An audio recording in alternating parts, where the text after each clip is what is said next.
Most people in life are looking for how do I make a life worth living and a retirement worth having.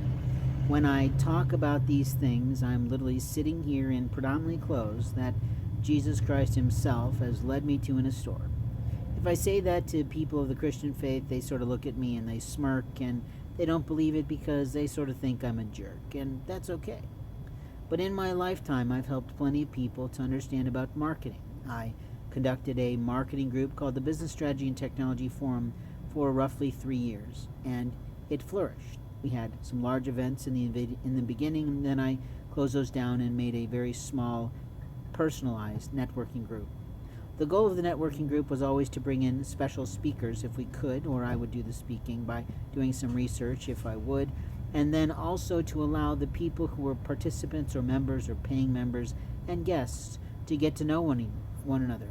There was never a networking promise that they would get business out of it. That was their sole responsibility because we know in marketing that it takes roughly 14 interactions to build trust with someone.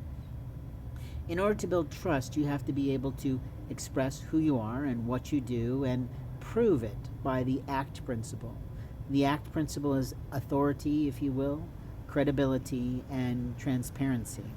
We learn these from the gurus of the marketing world who literally make 25 grand every 15 minutes, allegedly. I have a full collection of books in marketing that I purchased on Amazon with my own money from one of the gurus and leaders in marketing. But it may no longer be in my property because there was people in my place of rental that kept stealing property from my rental unit.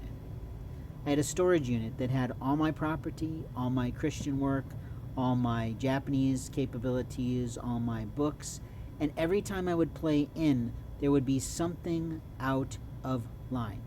There would be some book in the wrong place, some clothing not where I left it, and openly clothes were disappearing at a high rate. My men's hats were often seen on the head of the man who ran the place.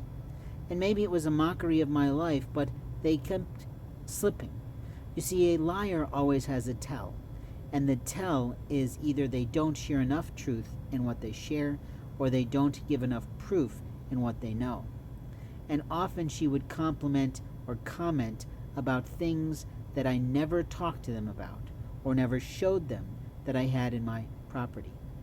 When I lived in an apartment complex that had sort of split HUD housing and regular housing, I was fortunate enough to live in the allegedly good housing, but that didn't mean that impoverished people didn't work in the community or maintenance men didn't take their rights with a key, and openly I kept finding things in my bathroom moved around. Property missing from tubs that I hadn't unpacked from the loss of my wife and I hadn't settled in fully. When I fully started to be myself again after loss and started to settle in and create a little office up front and a personal space in the back, then I got hit by the apartment complex with their lie and their attack. You see, they couldn't prove that they didn't do the things to me that they alleged, but they literally thought they would just evict me anyway. It created a disparagement on my name. Then I had a little run-in with a fender bender with an FBI man, and that turned into a total fiasco where literally 20 to 30 officers of the Indianapolis force came out to the Fed building. I didn't understand that at all because the security guard could have handled me with one hand. He was so large of a black man, and he literally did steal my camera. I had many things stolen from me when my car was in the Indianapolis impound.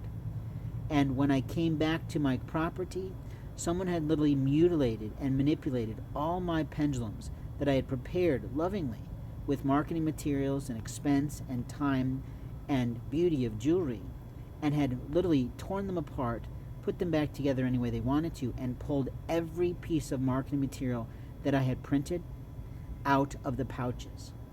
You see, men in the force are not very bright, and when they see someone who has intelligence, they want to steal from them in the night, I guess. But that was my first visit to the impound. I had to pay the money to get my car out. The second time I lost my vehicle to the impound because I had siblings who lied about wanting to help me. They wanted to help me to pick up my property, but they didn't want to help me to save my vehicle. Because if they could make me immobile, then they could attack my life more.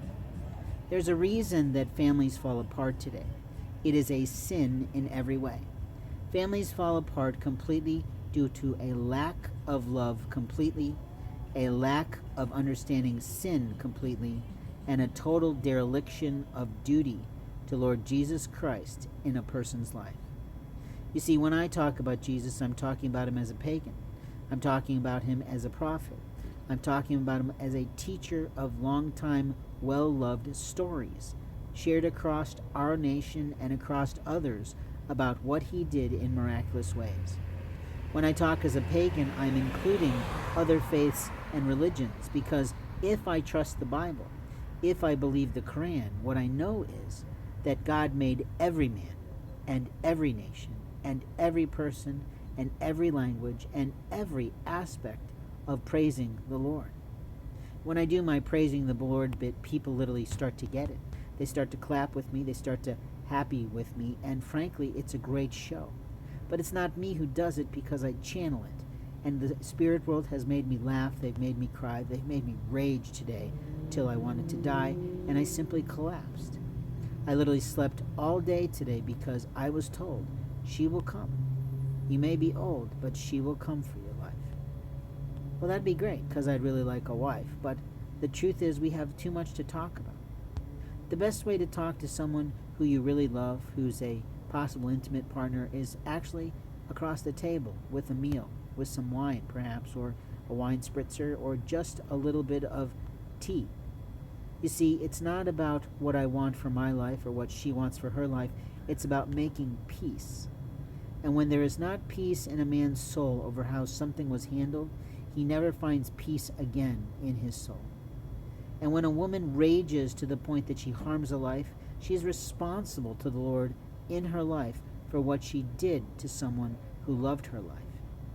You see, the life forces that we have in this world come from the Lord, and how they intermix and how they mingle and how they make love and how they create war is really up to us in a way.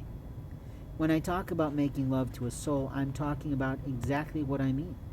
That when a person decides to make love to a soul, whether it's just through social conversation, social repartee, or discussing something that everybody likes the same, it is still a form of love that's being shared across the plane.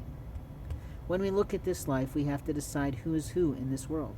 We have to decide what's what to a perfect world, not at all. We simply have to decide, who am I in God's house? Am I a liar and a thief of a man's life, or am I a mature spiritual person who knows that Jesus Christ has a wife? You see, often in the Bible it talks about how Jesus is the husband to every man, woman, and child. Well, great. Unfortunately, we don't get to snuggle in the night with him anymore. So we have to decide what we understood about the Bible. Is the Bible real? Is it in the inspired word? Or is it just a guidebook to help people to know the stories and the fables of old tales that once were a part of our history? Right now we have a huge attack on history in America. It's ridiculous what people are doing to our monuments and our statues. Those items are property of those cities. So the first part of vandalism needs to stop, because that's illegal and immoral. The second part is to recognize that those statues remind us of our fallacies, our misgivings, our stupidity, our old thinking. They are also a celebration of how we shifted our entire community, how we changed our laws, how we celebrate diversity, and how now we are different people because of the wars and the attitudes that we have changed through progress, through people of color and people of every plane and nation under God. You see, you can't claim one nation under God if we are not one nation under God. But there is a world under God. And the world that talks about love, peace, and honor and regard is a world of God. And the countries that preach war, theft, abuse, sexual inappropriateness, pornography are not of God. Japan is a very materialistic society, and there's a huge porn industry that needs to be addressed. But we can't address it if we keep attacking their whaling industry, because that was a historic landmark way that the entire community fed itself. It is a tragedy to our whales, absolutely. It does deplete our oceans, absolutely. But there are different ways to express how to fix that problem. And when I share this idea, it's just a suggestion. It's just an idea to say, look, there are different approaches to different languages and different peoples. But those people that are preaching hate, intolerance of other people's histories, racism, and everything else, not me, needs to go to their knees for Christ.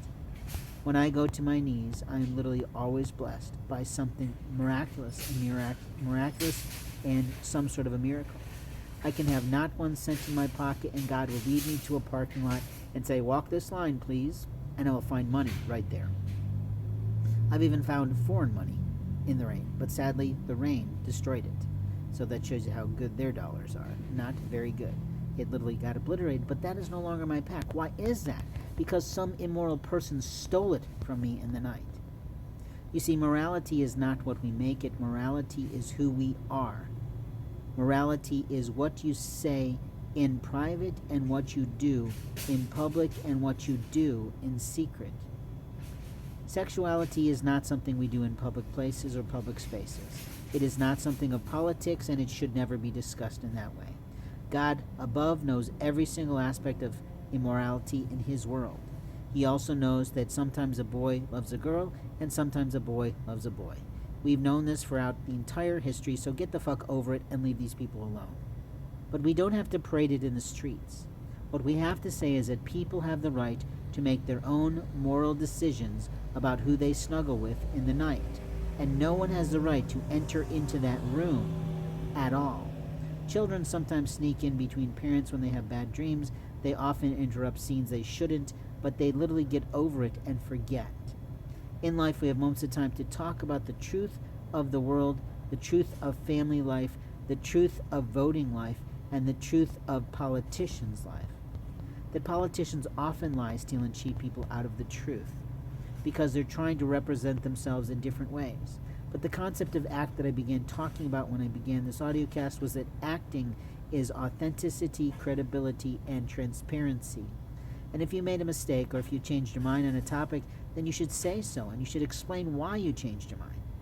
And you should cite the sources for which you decided to change your mind. I openly have a low tolerance for people in a particular community because they keep shoving their sexuality in my face, and I'm like, you know what? What you do in your bedroom is between you and your lover, and what I do in my bedroom is between me and my lover. And how dare you expect me to regard what you want to do in private in a public space? We have one life to live. We have the right to our bodies according to God. No one else has a right to our bodies. No one. Unless we allow them through love. That is very clearly in the Bible and the Quran. So when men try to monstrously manipulate and molest and mutilate women, it is on their lives before Lord Jesus Christ. It is one of the reasons that the Muslim world is not well tolerated by the women of our American states, because we are worried about the health care of people. The Human Rights Charter allows us the right to choose our own physicians, and when someone monstrously takes us underneath their own ideology, it creates a Hitler state. You see, the laws of the land are why we need a lawyer in the White House, because a lawyer can look at the history, can look at the society at the time, and can advise us carefully across the world. Why do we have this law? Why is it in place? And what does it do to protect our personal space from monsters in the night who might give us a fright or harass us to the point that we just lose our way? In life, we have moments of time to tell the truth of what is real. The truth of how we feel is not always what is really working in the world to keep people safe. In life, we have moments of time to tell someone how we feel, and when we're never allowed the right to stand before someone to tell them how we feel, the entire situation becomes unreal. A person creates a drama like a little child and doesn't do what the Lord would have them do. They behave wild. But when we behave wild, we want to be alone with the one that we love, not interfered with by every fucking man under the sun. The life that we have is the life we own. The life you have is the life you own.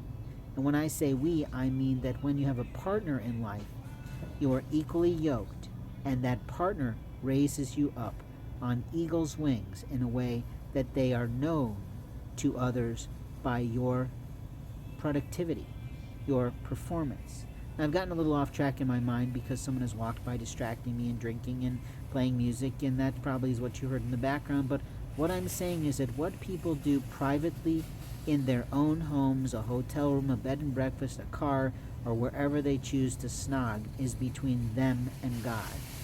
But what people do publicly in the private sector, not at all, in the public world, is regard the law.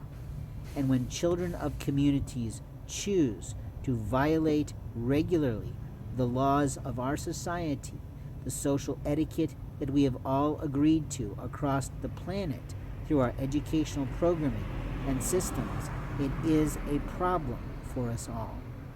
Thanks for listening.